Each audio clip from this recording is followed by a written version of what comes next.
Hello and welcome to the July 2022 episode of the Seagull. The Seagull is the place to stay up to date on everything you need to know about the 102nd Intelligence Wing at Otis Air National Guard Base, right here from beautiful Cape Cod, Massachusetts. I'm Tim Sandlin from Public Affairs, and I will get you up to speed on what's going on here at the Wing. In this month's show, Security Forces practices the profession of arms during an exercise on Joint Base Cape Cod. We hear an interview with the Wing Human Resource Advisor. We learn about one of our outstanding airmen, how she ended up being a member of the Wing. We also get a little information on the Community College of the Air Force, how it can help enhance your career. Finally, we hear a clip from this month's Chevrons. You won't want to miss it. But first, in this month's command message, Colonel Robert Driscoll, commander of the 102nd Medical Group, talks about why July 4th is his favorite holiday. Hello, I am Colonel Bob Driscoll, Group Commander of the 102nd Medical Group here at Otis Air National Guard Base. For this month's commander's message, I will talk about my favorite holiday, July 4th. It isn't my favorite holiday because we celebrate with cookouts, fireworks, and parades. It is my favorite holiday because it represents the Declaration of Independence and the birth of the United States of America as an independent nation. It celebrates our forefathers' fight for freedom, a fight we, as members of the Air National Guard, must continue each day to protect and preserve all the freedoms we enjoy. As President Ronald Reagan stated, freedom is never more than one generation away from extinction. We didn't pass it on to our children in the bloodstream. It must be fought for, protected, and handed on for them to do the same. Or one day we will spend our sunset years telling our children and our children's children what it was once like in the United States where men were free. Our adversaries today would like to take those freedoms away from us. Just this month, China has added a third aircraft carrier to its fleet to extend their international reach and influence. We must be ready for the fight.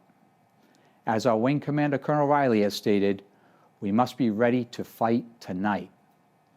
Our readiness is priority number one. As I mentioned in my last talk, our readiness includes not just our AFSC training, but our medical readiness and fitness as well. Our IMR, which is our individual medical readiness, must be 100%. This includes a current physical health assessment, a PHA, and immunizations. It includes being physically and mentally ready for the fight. If your IMR isn't ready, then you are not ready. It is our job at the medical group to ensure you are fit for the fight. We take this responsibility very seriously because so much rides on you to perform your job and protect our freedom. I will close with another quote from President Ronald Reagan. We're blessed with the opportunity to stand for something, for liberty and freedom and fairness. And these things are things worth fighting for, worth devoting our lives to. Airmen of the 102nd Intelligence Wing, I thank you for what you do to protect and preserve our nation's independence. Have a happy July 4th. 102nd Intelligence Wing Security Forces Airmen participated in a training exercise on Joint Base Cape Cod, Massachusetts on June 8th. The training ensures that when defenders deploy, they are able to effectively do their job. All right, today we are at Clare Range on Camp Edwards. The exercises today, we are actually testing our defenders on their deployment skills. So for today's exercise, we actually just observed the use of force scenario of villagers attempting to sell their local produce to our deployed defenders. The deployed defenders do not have the local currency on them. They tried initiating an exchange in order to assist. They were trying to provide a resolution that was both peaceful on both sides. However, with the demands that were made by the villagers, that was not possible. The villagers became agitated and began throwing their fruit at our defenders, at which point the operations commander, Lieutenant Nantero, pulled his forces back and did not engage exactly as was directed. We do the training to ensure that our defenders, when they make it downrange, that they are able to effectively do their job with the rest of the U.S. assets and coalition NATO units. Tech Sergeant Jay Whitaker interviewed our Wing Human Resource Advisor, Senior Master Sergeant Luciana Hayner, recently. She talked about her responsibilities as the HRA, as well as the various diversity focus groups that were held during our annual training week. Good afternoon. I am with Senior Master Sergeant Luciana Hayner. You are the Human Resources Advisor for the 102nd IW. What exactly does that entail? Oh, yeah, great question. So the Human Resource Advisor is the DE&I Program Manager for the Wing, which is an awesome position and an awesome job. I've loved every moment of it.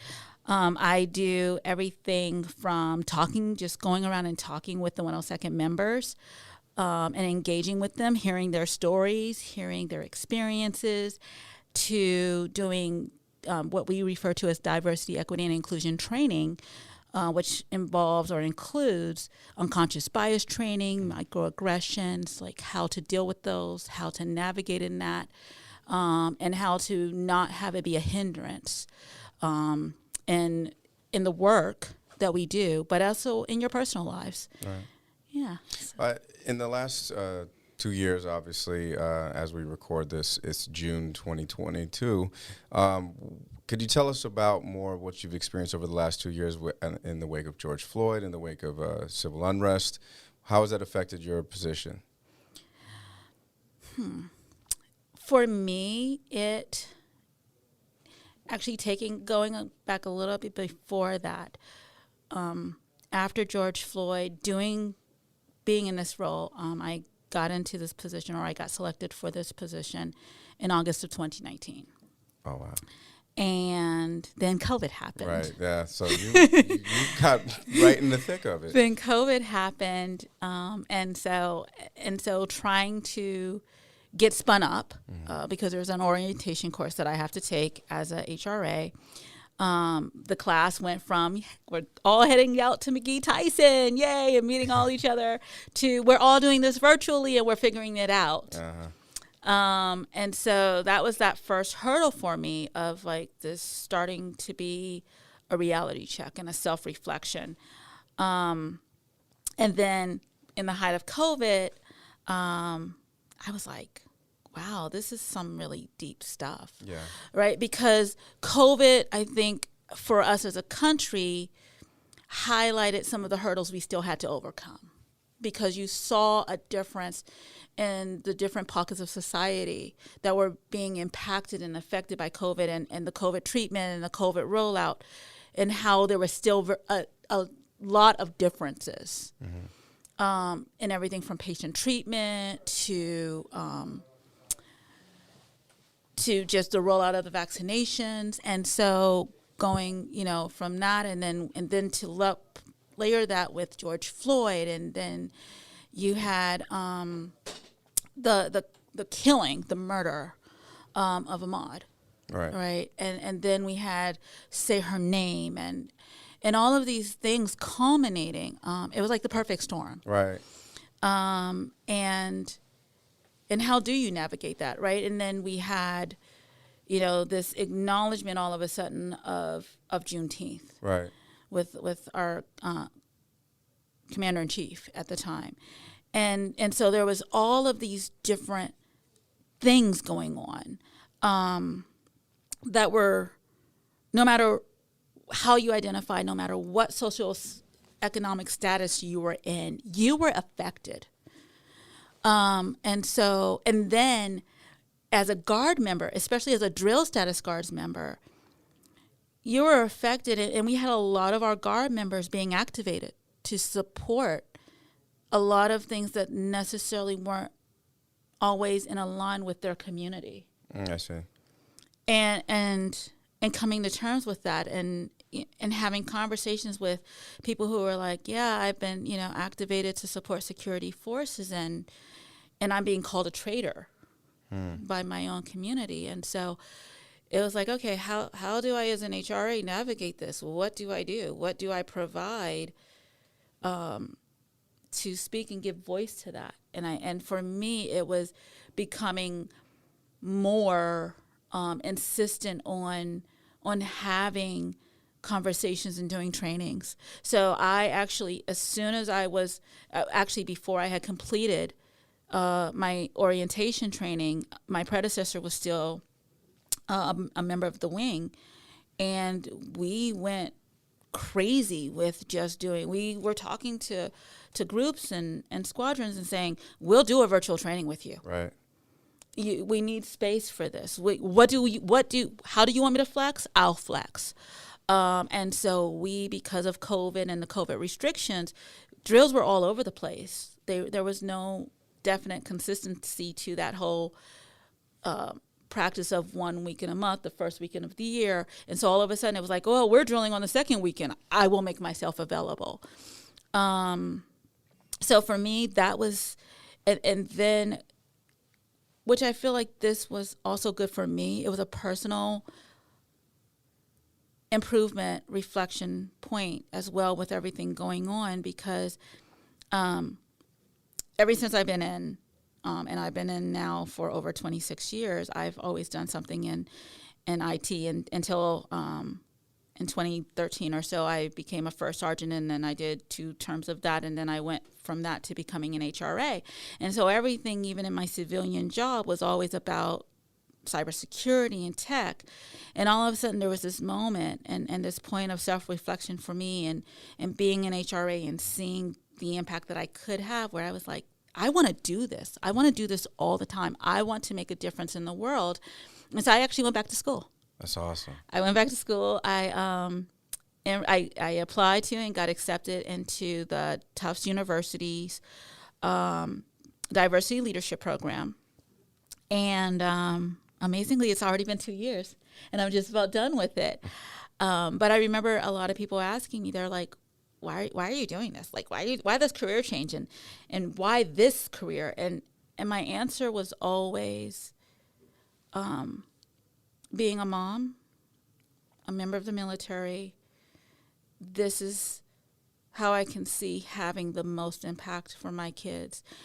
And then a couple of months later or more, I had the opportunity, I happened to be walking around, and I had the opportunity to meet a young airman who was going around because he was in processing to become a part of the organization of the 102nd.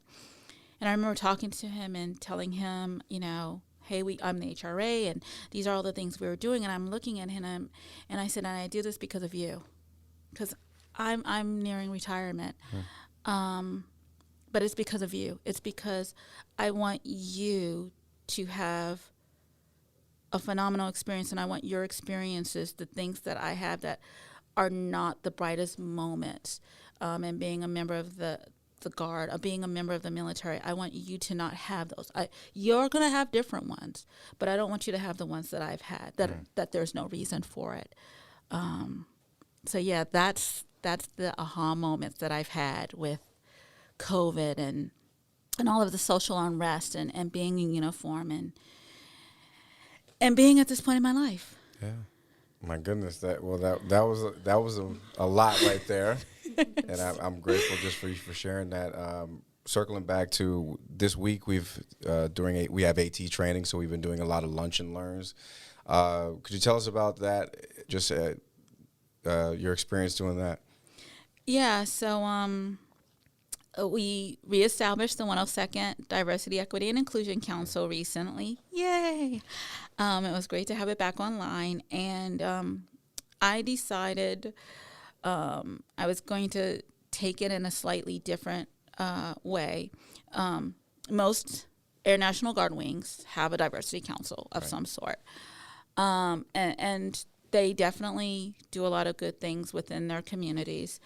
But what I noticed was that often diversity counselors or diversity, equity, and inclusion councils, or any variation of that naming structure, they often bite a lot. They come out charged and ready to go, and we're going to accomplish all of these things.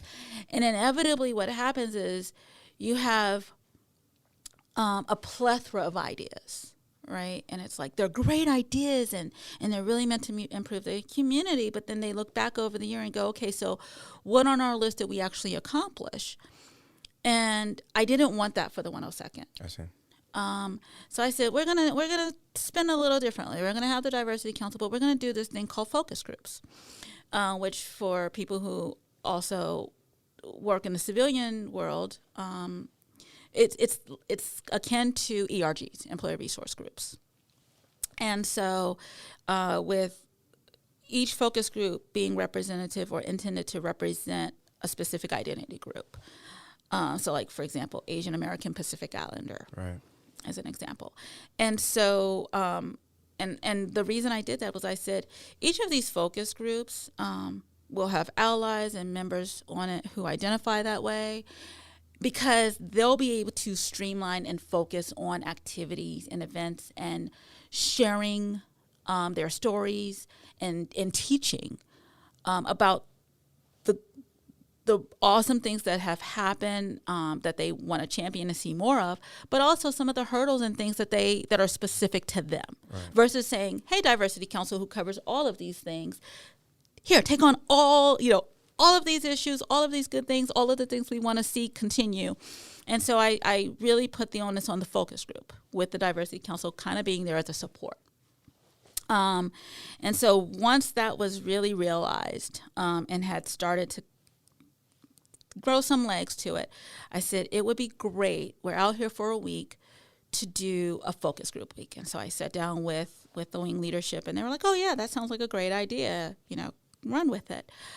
And what I have to say is it was better than what I could have imagined. Right.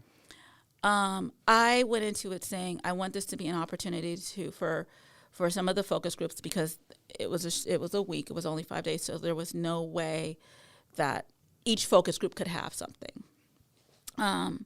So it could only be a few of the focus groups. And I was like, oh, this will be a great way for them to share their culture, share their experience, give something for people to take a bite of, and then as far as learning, and then go from there. And I honestly have to say, there were members from the 102nd that showed up in ways that I didn't think, I just couldn't have imagined. There was sharing of stories that I don't think anybody who heard the storyteller, so like Shazam. Yes. Right? I don't think anybody who truly processed and heard his story will ever be the same. I think that Right. that from that interaction, they're hopefully a better person. And I think that, and I hope that through this focus group, all of the different interactions, and there's going to be some names that I drop, not that other people weren't helpful, but that really just still leave me in awe. Senior Airman Cabral, phenomenal job with the Hispanic Latin American Heritage Focus Group Day. She kicked it off, and she knocked it out of the park. And she had posters and shared information, and it gave people a chance to engage and learn without it being this almost seeming like it was a fake attempt at learning about another culture. She made it an experience. She made it an experience, absolutely. And set the tone, for those listening. I was there as well. But she made it an experience, and each day you see more and more people coming up, not just for the food, but they want to hear the stories, because, in guard units, a lot of us are from the same region. And so we may not have too many, I don't want to use the word outsiders, but we may not have too many transplants coming in from people from all across the country, all over the world. So it's very nice to hear these different stories and various experiences from everybody, because we all learn from, we're all on the same team, and we're all trying to bond together. So it's nice to hear resiliency from a different perspective of somebody that went through challenges that we've never really experienced, or let alone took for granted. So. Yeah, absolutely. And and for those who are listening who've sat in some of my trainings, yeah, this is going to sound like redundant. You've heard this from me before, but what I wanted for Focus Group Week that I feel like we hit the mark on is getting an acknowledgement that everybody has a story worth sharing and worth listening to. And no two stories are alike. It doesn't matter if, it's not just around, female, male, black, white. It's German, it's Italian, it's Asian, and even within those groups, everybody has their own story. Right. And I hope that with this event, this week of events, that's not complete yet. We still have one more event coming up, which I'm looking forward to, and that's a color run. We're again making sure we share something for people to take away, but I hope that everybody learned that everybody has a story. You just got to take time and hear it. And to the point you made, right? We're all from the same region, but we're not all the same people. Say that again. We are from the same region, but we're not all the same people. And I hope people take that to heart. Yeah, there's value added to our differences. I often use myself as an example in my trainings, and I go, if I'm in a room around a table with a bunch of people who look and think and act and talk and have similar experiences to me, I'm not going to grow. And there's so much that I'm going to miss out on. Yeah. Even work related, I'm going to miss out on. And the 102nd and the members in the 102nd in this community, because it is a community, right? That's one of the things I think being in as a reservist for over 2 decades, that I did appreciate about the reserves, which is why I'm still in, is that this is a family. Absolutely. Right? This is a family. And so acknowledging and celebrating what makes us similar with the uniform we wear, and the fact that we took an oath and we raised our hand and we swore it.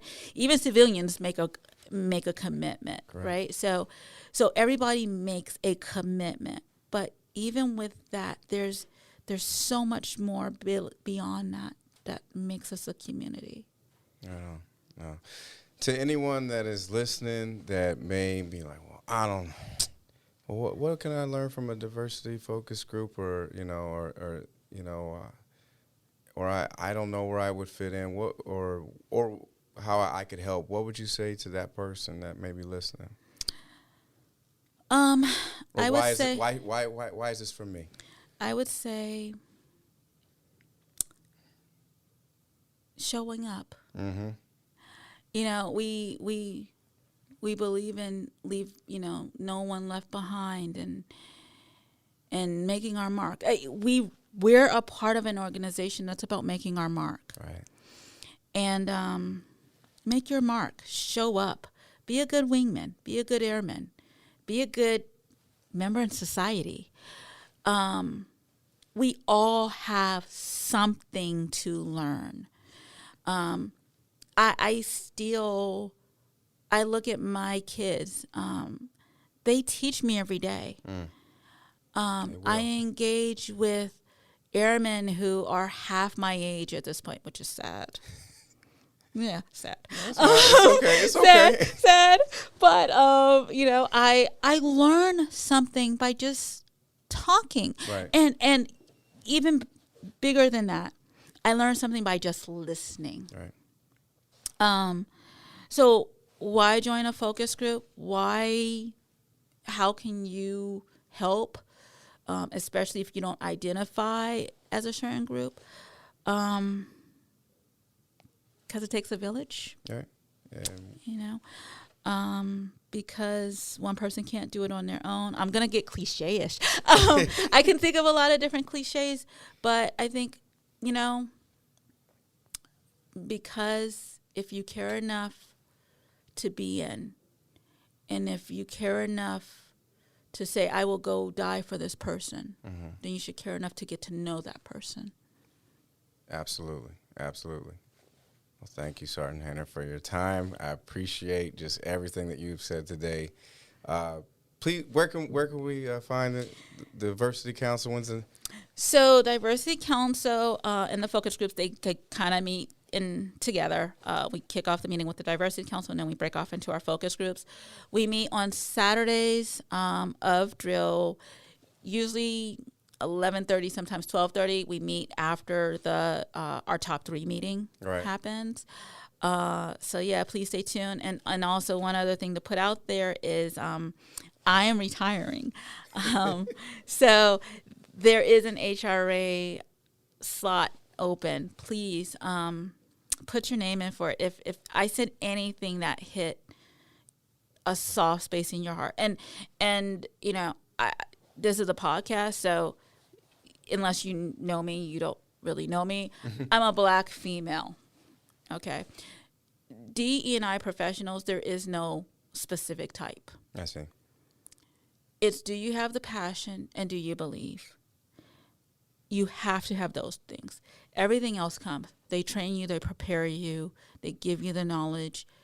Do you have passion and do you believe? Those are the only really there are other requirements like rank and some other things. But at the end of the day, the person who I would like to hand off to help learn before I retire out, I would like them to have passion and heart. Everything else will come. Right on. Well, thank you. Thank you so much again. I appreciate your time. We'll talk to you soon. Hopefully maybe before your retirement. Get some more stories from you. But thank you. This is Sergeant Jay Whitaker here with Senior Master Sergeant Hayner. We're out. We had a chance to catch up with newly promoted Staff Sergeant Tammy Cabral. She talked about her family's heritage, her role at the 102nd Intelligence Wing, and what she thought about her participation with the recent focus groups that were held during annual training. Good morning, good afternoon, good evening, wherever you're listening to this. This is Sergeant Jay Whitaker, and I am here with Senior Airman Cabral. We're just wrapping up our June AT training week, and I wanted to talk to you just because we've had some great focus groups with the Diversity Council, and Senior Airman Cabral really kicked it off on the first day with the Lunch and Learn for Hispanic Latino, the Hispanic Latino Lunch and Learn, that which was very informative, and I just wanted to talk to you today. First of all, how are you doing today? I'm doing great. Yeah. It's almost the end of the week. Almost the end of the week? Okay, yep. You just hanging in almost there.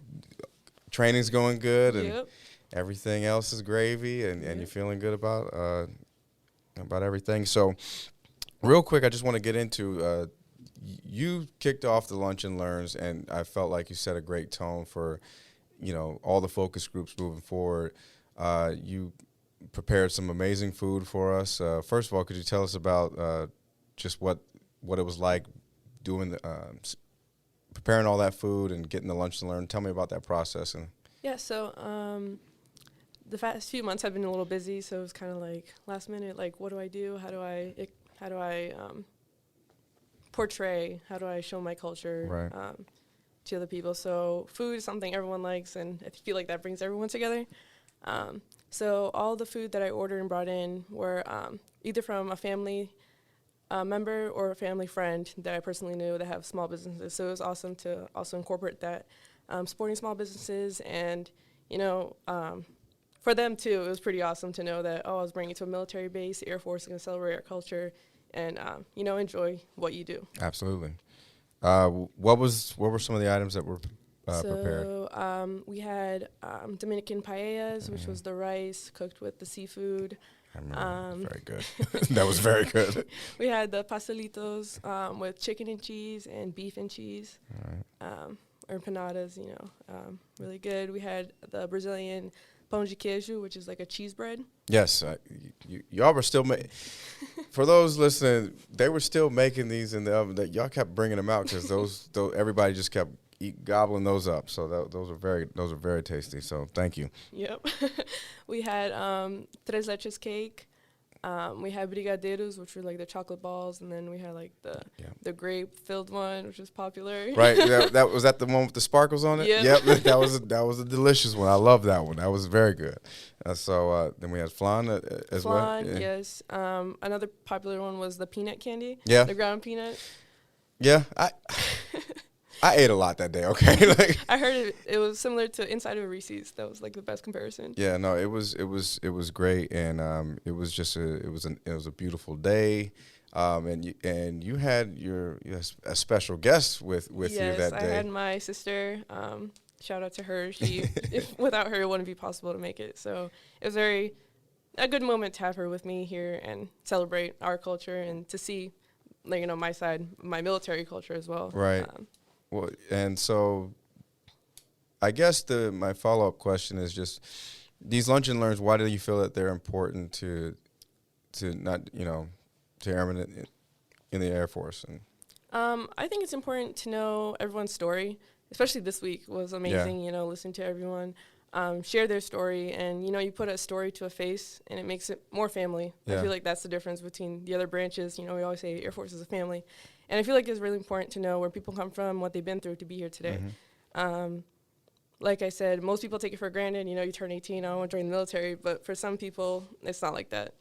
Or, you know, for anything in general, it was really important to me to share and celebrate, you know, the Latino, Hispanic culture, and, you know, to be part of them today. So real quick, while you talk about your story, and everybody has a story, what exactly is your story? Where does it kick off? Where does your Air Force journey begin? If you could take us through that. Yeah, so my parents moved to America in 1999. They were recently married, so I'm an anchor baby. My mom arrived. She was pregnant in August of 99, and then I was born December of 99 here. So, you know, everything I owe to my mom, to my parents for the sacrifice they made, leaving everything behind. Where they moved from, if you don't? São Paulo, Brazil. Okay, all right. Yeah, they came straight to Boston, Mass, where I was born. Mm-hmm. And then when I turned 1, my grandparents and my aunt were able to come, so we moved to Fall River, where I grew up. Right. You know, my whole life. So my Air Force journey actually was through my mom. We have a family friend that was in the Guard. He's actually at the 104th. Okay. And then he was like, I think you'd be good for Tammy. And I never thought I would be in the military, you know, something I never thought about. And I was a senior in high school, didn't really know how I was going to go to college, that whole thing. And I started looking into it. And after that, sounded interesting. My mom definitely was supportive from day one, you know. And then I enlisted on my brother's birthday in 2018, you know, went straight to tech school, BMT, and all that. And I came back, and I thought I was just going to do the weekend a month, you know, go to college. And right after my mess days, my training days, I was asked if I wanted to stay a little longer because I was doing a good job, you know, helping out the office, which is very understaffed. It happens. Yeah. It happens. So I accepted the temp AGR, and straight into that, an actual AGR spot opened up. So I applied for it, you know, got it, and I've been here ever since. So that's awesome. I haven't been a day off order since. Oh, wow. So the day I left for BMT. Oh, wow. That's good. No break of service. Yeah, so, it was kind of perfect, you know. I feel like it was meant to be. Right. You know. And so, and your family's proud. And yes, definitely. You know, pride and joy of the family. Yeah, and it's very awesome to see that. And I know my mom is like, shows me off, but you know, I'm not mad because like she's proud. Right. And if it wasn't for her sacrifice to be here, you know, it made it worth it. Yeah. I feel like as a mom, I'm not a mom, but you know, for her to see, wow, it was worth it for me doing all that, all the struggles we went through, you know, to be successful, have a successful family. My sister is also in college, doing a great job, killing it. She's doing neuroscience up in Boston, Manual College, you know, so, you know, it's awesome. I have no words but gratitude for everything. What would you say to anyone that's out there maybe listening or thinking about joining the Air Force, or what would you say to that? I recommend it to anyone I talk to. Okay. You know, it's an awesome place to be, and definitely worth a shot, you know, for all the reasons. There's so many, you know. The reason I joined was for college, but then it became much more than that after. So it's definitely worth a try, and, you know, I recommend it. In your spare time, what do you like to do when you're not cooking, when you're not hanging out with your neuroscience sister? What do you do for fun? So we have a really musical family. I started playing violin when I was 4. Okay. I started playing in the church when I was 10. My mom plays organ, piano, flute, guitar. My sister plays the flute as well. My little brother is kind of anything he touches, he kind of play. So we like to get together, sing, play. We're very involved in the church. Mm-hmm. So yeah, that's usually what I'm doing. Okay, so when we deploy, if and when you deploy, we will bring a violin for you. You know, have it on deck, ready to go. Right. So, but no, Airman Cabral, I want to first of all, again, thank you so much for coming out and just sharing your story with us. It means a lot to us over here at the PA office, and you know, just keep doing what you're doing. Thank you. And next. I hope there's more lunch and learns, because if you get to make more food, I'm not gonna be mad at that. So, first of many. But thank you so much for taking your time today with us to come speak with us. Yep, so thank you for having me. Have a great Air Force Day. Yep, see ya. The 102nd Intelligence Wing Force Development Office reminds airmen of the importance of the Community College of the Air Force in this clip inspired by Monty Python's Flying Circus. Take a moment to find the full video of the PSA on the Wing's social media, such as Facebook and Instagram. It is a really entertaining watch. Hey there, have you gotten your CCAF degree yet? No, I'm enrolled in civilian college. I'll be getting my bachelor's in spring. Why would I go through the extra work to get an unrelated associate's degree? Well, CCAF degree is accredited through the area university. Also, regardless of other degrees or credits that you have through civilian courses, you're automatically enrolled in CCAF through basic training. Wow, I didn't expect I'd already be enrolled in my CCAF. Nobody expects to be automatically enrolled in CCAF. Well, your Force Development Office would, and now you will too. And did you know that you're automatically enrolled based on your AFSC? And not only that, you actually get credits for your tech school based on your AFSC, and you also get actual credits towards your ALS and COA, senior and COA, and any other follow-on courses that you may take, and when you get your 5 skill level. And also, some of your civilian courses that you took may actually apply. And if you don't have many of those, you can actually CLEP too. Oh yeah. Thanks, CCF. I can handle this. You've probably already gotten the majority of your CCF credits through tech school, and if you've taken college classes, you may transfer applicable credits from your civilian college to CCAF. You can check to see what credits you have or need just by going to the Air Force Virtual Education Center located in the Air Force portal. And then once you are in AFEC, you go to Student Services in the left-hand side near the bottom of the page. Well, that's really great, but with the degree I already have, I just don't see the point in going through the extra work. I just don't expect to need my CCAF. Nobody expects to use their CCAF. Except you do need it because it helps with professional growth and career transition. It also can help you secure a job or grow in your civilian career. Also, if you plan on staying in the Guard and you want to get promoted to Senior Master Sergeant or Chief Master Sergeant, you're going to need your CCAF degree or college equivalent. Yes, you do. As I was saying, your CCF degree is useful and important. And if you probably got most of your credits completed through courses you've taken during your time in the military. Under Student Services and AFEC, you can see all the current and past program enrollments and statuses. Click on the program title to open your progress report, where you can view degree requirements and see which courses you have taken, how many credit hours were awarded, and where those credits were applied within your CCF degree requirements. In the transcript tab, right, you can view or print an unofficial CCF transcript, or order your CCF official transcript, or submit a transcript from another institution to CCF. Goes both ways. We recommend having transcripts sent from your institution electronically. It's generally faster. Additionally, You can check which civilian courses you may transfer by clicking on Transfer Credit, then Civilian Course Conversion Table in the Online Student Services window. By searching for your college, you can find specific courses you have taken or plan to take and see if CCF accepts them for your specific program.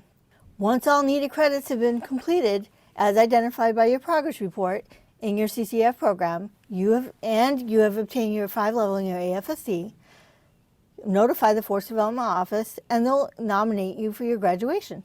I never expected that getting my CCAF would be so easy.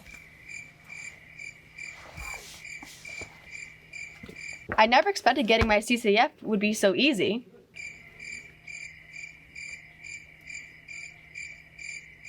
Well, yes. Nobody expects it to be quite so simple to receive their CCF degree, but the Force Development Office will certainly make it seem that way. For more information, contact the 102nd Intelligence Wing Force Development Office at 508-968-4187 or 4189, or 557-4187 or 4189. Additionally, you can find step-by-step information at Basic Education Training SharePoint. Before we go, here's a bit of a preview of our other podcast, Chevrons. From junior enlisted to senior leaders and those in between, we interview notable individuals to address everyday challenges and hurdles the enlisted force faces. In this episode, we mix the format up and have some of our outstanding junior enlisted airmen take over the show. Senior Airman Joseph Chavs, Senior Airman Clifton Clark, Staff Sergeant Chandler Parker, and Staff Sergeant Hannah Rainimi discuss their reasons for joining the Air National Guard and what would motivate them to stay in and re-enlist moving forward.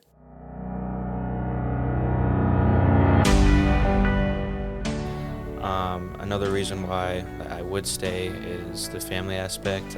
When I initially started working here on just one set of orders, not knowing if I was going to volunteer again, it was, I didn't really have many expectations, but I was really blown away with how much I've bonded so far with my coworkers, and I really like to work here. Truthfully, honestly, I really like working here so far, and I could see it going consecutive years in the future. Quick background, something, a little personal story that I've actually experienced lately that I've actually been very blown away. So 2 weeks ago, 2 Sundays ago, I got into a very terrible car accident on the highway. I flipped my car on the highway, going highway speed. Somehow I crawled out of that incident unharmed, and neither was the other operator. But it was a very life-changing moment for me, and the reason why I'm telling this story is because the amount of support that I got from my supervision, my coworkers, I was really blown away. It was an extremely traumatic experience for me, and just thinking about it, I think about it right now every day I wake up. It's very tough for me to drive right now. But I remember I came into work 2 days after the incident just to prove to my coworkers that I'm physically okay, and also to let supervision know of all the details. And it was a little early for me to come into work after that experience, but my supervision, both officer and enlisted, I was blown away by the amount of support that I got, and everyone letting me know how much they're going to be there for me, and if there's anything that they can do to help me feel better every step of the way, was very not surprised. I'm not going to say I didn't expect that, but it was very beneficial, and it really helped me mentally to recover from the situation. And this is coming from people that you either speak to every day, or these are people that you walk by every day and they don't even look at you, but these people, these coworkers are going out of their way to make me feel safe and make me feel like I'm not alone. And that's one very big reason why I will stay in here, because you don't really get that. There's very few places in the world in the workspace that you would actually get that energy from the people that you work beside. I've had a variety of different jobs, and I can tell you, I used to be a bartender. I used to work in retail. I'm not gonna get that in retail. No. But again, the big family aspect, and we're all one together, and we all do everything we can to help each other out, no matter what the situation is what I like about this place a lot. Thanks for listening to the Seagull. Have a great 4th of July weekend, and enjoy the great weather and have some fun. See you back here for the August RSD. Did you know that July is Lasagna Awareness Month? To quote lasagna expert and aficionado Garfield the Cat, "With all due respect to Will Rogers, I never met a lasagna I didn't like." Coincidentally, July is also National Culinary Arts Month. So while you are celebrating at your favorite Italian restaurant with that perfect combination of noodly goodness layered with cheese and meat, make sure you thank the chef for their hard work and devotion to their craft. For more news from the 102nd Intelligence Wing, visit our website at www.102iw.ang.af.mil/links or search for 102IW on any major social media platform.